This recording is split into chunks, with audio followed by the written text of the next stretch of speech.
This is another day for Obi the talk. And I know say for here we'll talk across all board. We'll talk on how I be, how it is I be to you and I say be to me. So we'll talk across all board. Today that we have two lovely gentlemen in the studio, and I like to meet them. We have Mr. Sammy, the man where we say they talk across all board, talk past myself. And I go hear a lot from him today. And we have Blake the Bezor. You know him. Yeah. You're welcome to the show today. My brother, today we want to talk a whole lot about what did happen in our day-to-day activities. What did happen even to you? I know say they happen to you, but you don't have the platform to say it. So we are here to say it for you, so that you can learn from what other people are going through. If it has not happened to you, then you have to learn from what you are hearing, from the experiences you are experiencing in your day-to-day activities. My brother, let's not go far. Let's not trick you. Today, we want to be talking about how our spiritual fathers, our spiritual mothers influence our today relationship. Today, I can say our spiritual fathers and our spiritual mothers, they influence our today relationship. You will see they will tell you, say, if you're not a prayer warrior, I cannot get married to you. Or if you are not going to, if you are not a Christian, if you're not a prayer, if you don't pray in the morning, you don't pray in the evening, I won't get married to you. So the thing has become a norm. And I don't know if you experience the same thing or my brother experience the same thing. So that's okay. Make I ask this question. How is the be to you? How you experience those our spiritual fathers and mothers in your relationship? Basically, here in Africa, religion has automatically done so much. I wouldn't say much of good. I would rather say more harm. But we'll get there. Okay. But based on the relationship, you see, this nowadays, what you go to hear them call we see most of our wives now refer to their spiritual head or whatever as Papa. Yes. Daddy. I will not get those names in the house. I'm telling you. Whereas you will come back to your own house and he will look you face to face and call you Obi, Ikechukwu, and Efani. Whereas you have the same mouth to go and call your spiritual father, daddy, whatever, Papa, this and that. See, we have been blinded so much by religion, not spirituality. These are two different things. There is a big difference between religion and being spiritual. First of all, religion is what was introduced to us, basically we Africans. Spirituality has always been there from the time immemorial. Spirituality is how you communicate with the modern God. In mass communication, there is what we call extra-modern communication. That is the communication between human and spirits. So now, Africans has been blinded so much so that even your small headache is referred to spiritual attack. Normal stomach ulcer is referred to spiritual attack.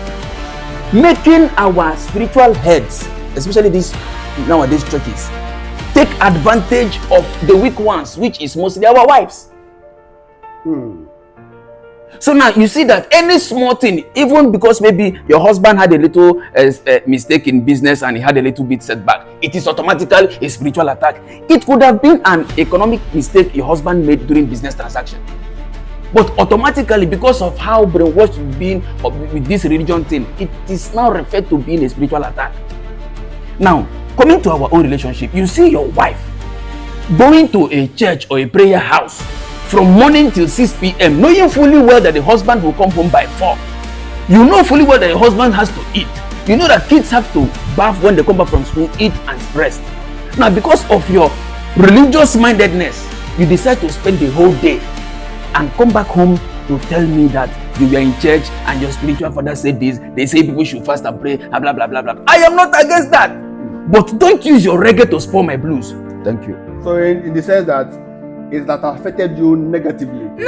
Heavily. My people, you've heard it, and it's not as if you have to everything that happens within your vicinity, your marriage and your home, you take it to one spiritual father or spiritual head. Bam! That spiritual head also has its own problem.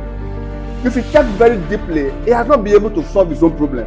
It's funny, sometimes I tend to believe people that says these spiritual fathers are brainwashing their Members. congregation and their members.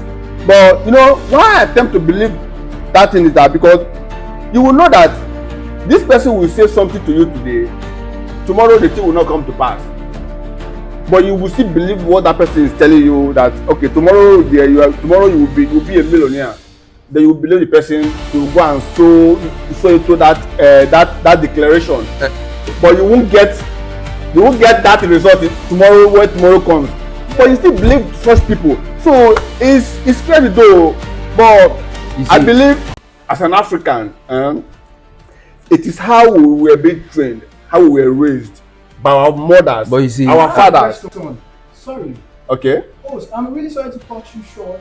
Is there something as spiritual father? Is there anybody? Can you explain it to me? Because I don't really understand what that means. Thank you. Context. Okay. Thank you very much. Is there such a thing as a spiritual father? Let me tell you from my own understanding what I know as being a spiritual father.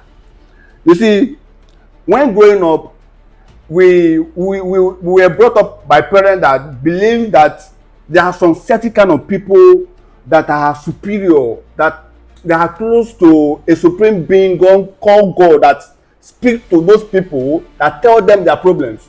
So we grew up with that notion, believing that that supreme being could speak to some people. Those people will now come and tell us that we have a problem if we go here, or we will go out of the line if we go here. So our parents passed that thing on to us. So people believe that there are people that are set aside, that are holy, the holy of the holiest. Okay, they are holy, they are clean, they are not in our kind. They don't do the things we do, like we going to the club, taking alcohol, smoking, womanizing. They believe those people don't indulge in such activities. So they are the holy of the holiest.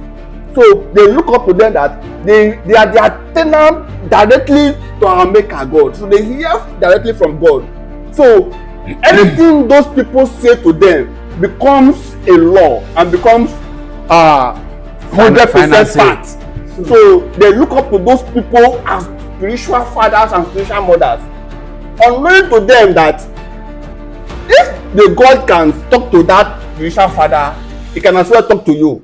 I don't believe there's a man somewhere that has to intercede between me and my maker. I don't believe that context. Clear.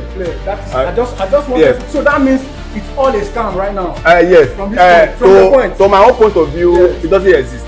You know, I wanted to chip in something before you finalize. Okay, go ahead. You see, the mere fact that Africans are yet, or these so-called religious-minded people are yet to differentiate the difference between belief and knowledge. Okay. Now, religion has brainwashed us so much so that whatever it is anybody says, they tell us to do what? Believe. Sow a seed and believe. And pray. Do this and believe. Do what? First of all, what is belief? Believe is 50-50. Believe is approximate. If it will happen. Believe is meaning it may happen or it may not happen. This is belief. Knowledge is what you know. It's just like asking my brother, do you believe that your name is Blake, or you know that your name is Blake? Thank you. This is what African religion is doing to us. You own a shoe factory. Okay. And you own, I don't say you work, you own a shoe factory, which means you have more than 20,000 employees, right? Now you have 2 sons, biological sons. Will you allow any of your sons to go hungry for 30 days just for you to give them 1 pair of shoes? No. Will you? Thank you. So why will I fast for 30 days to tell the God that created me to give me 1 bag of rice? And not just that, I have also sown seed. The same seed would have afforded me that bag of rice. You see where we are being blinded. A friend of mine reached out to me and told me that, Obi, there's this story I want to tell you. Please keep it to yourself and you can share with your audience for them to learn from it. You see, this guy has been a church boy all along from the time immemorial, even when he was giving birth to. This guy is a church boy. He grew up to that, and even when he started working, in his first fruit, he took it to the man of God and gave him the first fruit, the whole of his first salary. He gave to the man.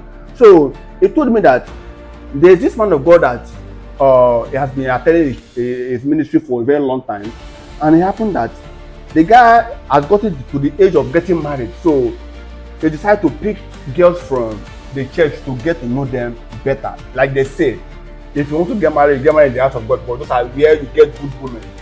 But that is not where the good woman lies.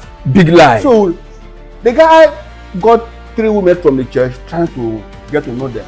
They, like he said there were no sexual intercourse between 3 of them. So he was just trying to know them.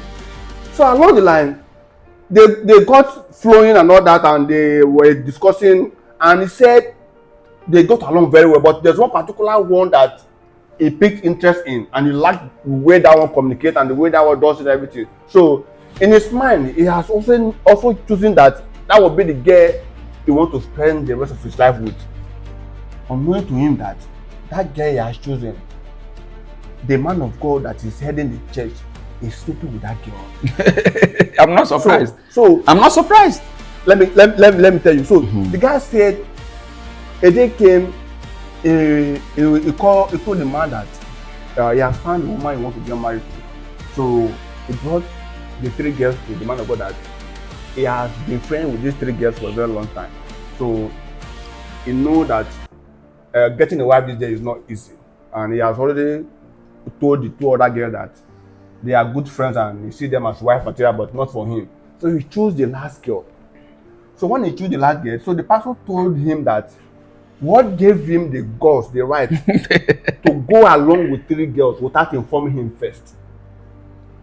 You know, say, man of God. He called him Papa. I said, Papa. But I was just trying to know them. There were no sexual intercourse. We were just getting to know ourselves. So I couldn't tell you because I not even know who I would take home as a wife. Papa said that the man of God told him that he should never try that thing again in his life, in church. That if you know you want a lady, you have to come and tell him first before going for the lady. Even before even letting his intention known to the girl, you have to come and tell him first. So, come to long story short, he apologized and he left the office. On leaving the office, the girl he has picked, he left the girl behind in the office, so he left alone. So the pastor said he wants to speak to them. Before the guy got home, the pastor called. The girl called the guy.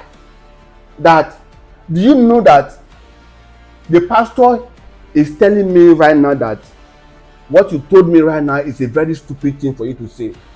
That you're going along with 3 girls. You brought them to my office and you pick one.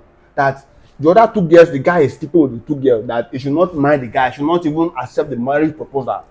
He should let both of them continue their dating. Can you imagine? That is what the man of God told the girl.